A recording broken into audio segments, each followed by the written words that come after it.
What I want to do now is to show the recipe on our page. So we've got a map of recipes. It will always be one, but we can still map through it. I'm just copying the code in here. So you can see that I'm mapping through the recipes if recipes does exist. And we call each of those objects in the map the recipe. And then we'll show this little div. And in React, we need to give it a key. And we give it a title. And let's also add an image thumbnail. And you'll see something now if we go to our page. Okay, great. So there's the recipe name.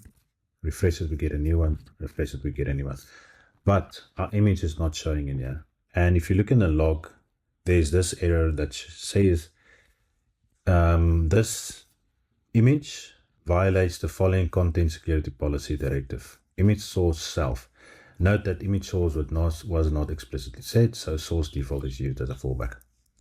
I just want to quickly touch on this image or this content security policy. And a content security policy is kind of like a gatekeeper for your application to say what is allowed through the gate, what is not allowed through the gate. So if there's any request going to the outside world, the gatekeeper will first say, I'm going to look at my policy, and you are saying that you are requesting data from the muledb.com and it's an image, and nope, I'm sorry, I don't have a policy for that, so I'm not going to allow it.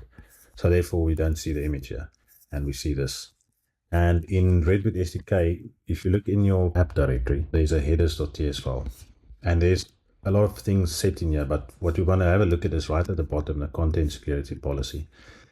What I see here is what has been set by default, and we can quickly run through this. I don't want to go into much detail about this, but any default source, so anything coming from our own domain self, will allow. Any script coming from our own domain, like a JavaScript file that we load within our own application, we will allow it through. So at the moment, our domain is localized.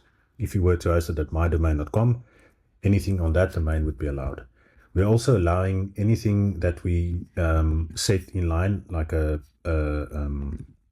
script or something from challenges.cloudflare.com, anything with a source, a style sheet coming from this domain, we allow that. So that's just for some of the default things we use for Cloudflare, but we need to add a new one.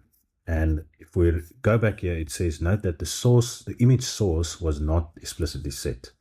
So we need to go set the image source, and we need to set it to the muledb.com. I'm going to quickly add it over here. Image source self muledb.com. So this is saying any image that we're now loading from our domain, fetching from the muledb.com, we will allow that. So that's really all that is. And if I refresh this now, we will load the image. There's no more violation. The gatekeeper is happy with this data to come and go.